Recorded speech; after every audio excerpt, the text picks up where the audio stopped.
Bismillahirrahmanirrahim. Iyyaka na'budu wa iyyaka nasta'in. Secretary General OIC, respected foreign ministers, ladies and gentlemen. First of all, let me welcome all of you to Pakistan. The irony is that 41 years ago, the extraordinary meeting of the OIC was held in Pakistan. It was discussing Afghanistan. And since then, all the troubles of Afghanistan started. No country has suffered as much as Afghanistan. 40 years of conflict. And then add to it recently prolonged drought, 75% of the people living off the land. And then, even before 15th of August, half the population below the poverty line. Years of corrupt governance.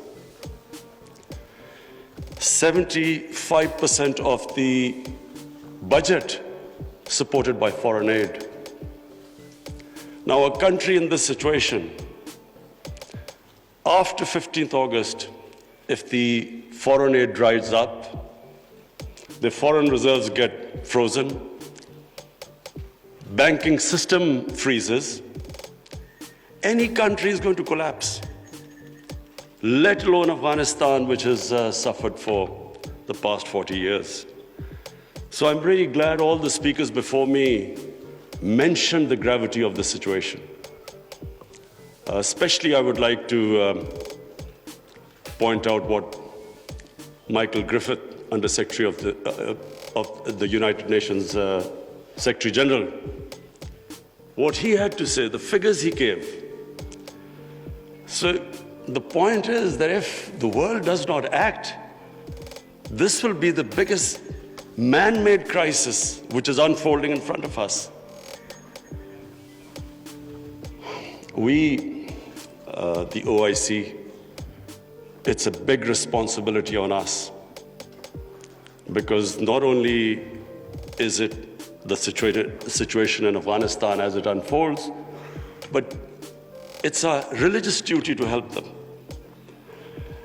And I must say that we have to, and I speak to the United States specifically, they must de-link the Taliban government from the 40 million Afghan citizens. Even if they've been in conflict with Taliban for 20 years. But this is a question of the people of Afghanistan. 40 million human beings. And that's why it is very important that action is taken immediately. Already we are late. The Afghan winter, everyone knows, is extremely severe. And these preconditions, the Taliban have to, unless they have an inclusive government, human rights, women's rights, do not allow terrorism from the soil. Unless these preconditions are met, the humanitarian aid will not flow, and their foreign reserves won't be allowed to have them, or the banking system won't be allowed to function. This is very important. That first of all, the one time I met the Taliban foreign minister, he categorically said that they wanted to comply with these three conditions. Now the point is, we must understand that when we talk about human rights, every society is different. Every society's idea of human rights and women's rights are different. I just give you an example of the Pakhtunkhwa province, which borders Afghanistan. Because the culture is similar, because Taliban is basically predominantly a Pashtun movement, and there are more Pashtuns on our side of the border. Now, the city culture is completely different to the rural culture. Culture in Kabul was always different to rural areas. Just like in Peshawar, it is completely different, the culture, to the district adjoining the Afghanistan border. So I give you an example. We give stipends to the child's parents to put the girls into school. But in our tribal districts or the district adjoining Afghanistan, if we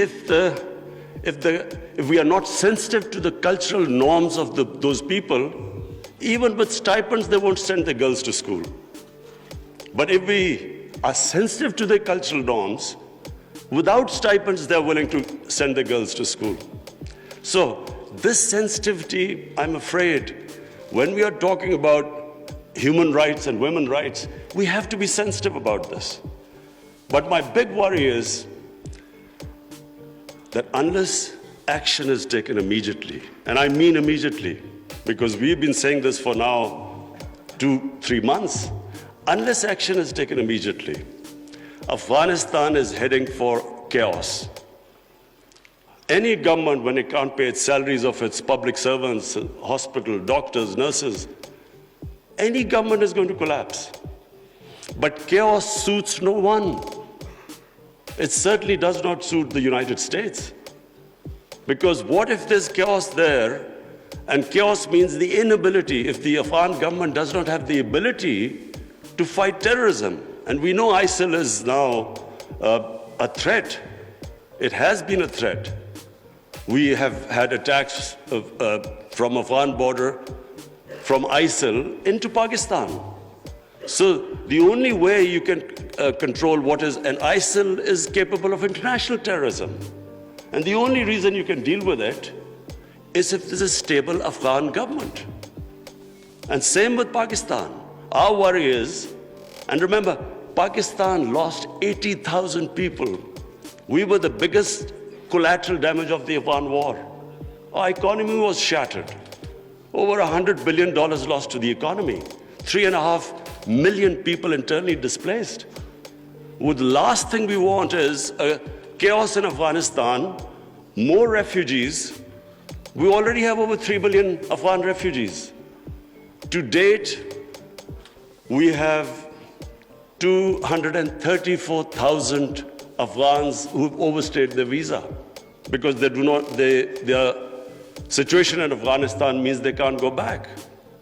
And remember, this is a country, like most developing countries, who are suffering from the fallout of the coronavirus. COVID-19, we're all suffering from the impact it has had on world economies. So we are in no position to deal with this, another influx of refugees and terrorism. So my request to the international community, to the United States specifically, I know the Europeans are extremely sensitive. They understand the situation. There's a refugee problem not just in Europe, all over the world. So everyone knows that this chaos will lead not just countries like Pakistan and Iran. Other countries will also eventually have refugee problems. But in much richer countries, you have 2,000-3,000 refugees, and there's an issue. The far-right parties raise this issue about refugees. But we poor countries, who are struggling, whose economy is just about getting on their feet, how do we cope with hundreds and thousands of refugees? So it is in no one's interest that there's chaos in Afghanistan. And that's why I was very impressed by the Islamic Development Bank's suggestions of immediate, medium, and long-term ways of helping the people of Afghanistan or making the economy sustainable. I would look forward to the foreign ministers that you will come up with a roadmap by the end of this evening. And that roadmap not only should be pushed by the OIC, by the United Nations, by the European Union, and by, of course, the United States. Because, as I repeat, chaos in Afghanistan suits no one. And finally, because I have this platform of the OIC foreign ministers, I would just raise two more points. One is Palestine and Kashmir. The people of Palestine and Kashmir look to us. They want to see a unified response from us about their human rights, about their democratic rights, rights which United Nations Security Council resolutions have given them, and unfortunately not implemented. We should, on every forum, raise our voices and a unified stance. And lastly, I want to talk about Islamophobia. Unfortunately, the refugee crisis in Western countries has exacerbated Islamophobia. Islamophobia really started reaching a dangerous levels after 9/11, when terrorism and Islam were connected. When terms like radical Islam came, they connected somehow. Islam was responsible for terrorism and radicalization. So this connection has made life difficult for people living in Western countries, Muslims living in Western countries. The man in the street in the West cannot distinguish between what is a moderate Muslim and what is a radical Muslim. So you have stuff like in New Zealand, a man walks into a mosque and shoots 50 people. It's because this term, radical Islam, Islamic terrorism, they have to be delinked. And secondly, the reason for Islamophobia is people in the West do not understand when our Prophet Muhammad sallallahu alaihi wasallam is mocked or ridiculed or insulted. They can't understand the reaction amongst the Muslims because their attitude to religion is different to ours. So it's very important for the OIC to play its part in explaining to the Western world on forums like European Union, United Nations, their think tanks, making them understand. Rather than this gap growing between Muslims and non-Muslims because of inability to understand Islam, it is our responsibility in the OIC that we make them understand. We have in Pakistan formed an authority. It's called Rahmatul Alameen Authority. The purpose is to have top Pakistani scholars in this authority who coordinate with Muslim scholars all over the world. And one of the objectives of this Rahmatul Alameen Authority is that there should be a considered intellectual response when things like a cartoon appears insulting our Holy Prophet, peace be upon him. There should be a proper response from scholars to make them understand why Muslims react, that the love and reverence we have for our Holy Prophet, peace be upon him, because they don't understand this. And secondly, to make them understand that our Holy Prophet was called Rahmatul Alameen. He was to bring mercy for mankind. He was not called Rahmatul Muslimeen. He was not just for Muslims. Just like our God, Allah, is God of all human beings. So our Prophet united human beings. His whole message was of love. But this is not, the people in the West do not understand this. There is so much propaganda against Islam. And unfortunately, we do not have a coherent and an intellectual, scholarly response to this. So one objective of this authority is to, in coordination with all the Muslim scholars, we will respond, and we would like the OIC Secretary General also to know about this response. We will consult you. And whenever anything happens, there should be a proper response to that. But secondly, it's also for my own country, because we feel that we can raise the morality and the ethics of our society by making people understand the seerat of the Prophet, his teachings, to raise the ethical standards in our country, and at the same time unite our people.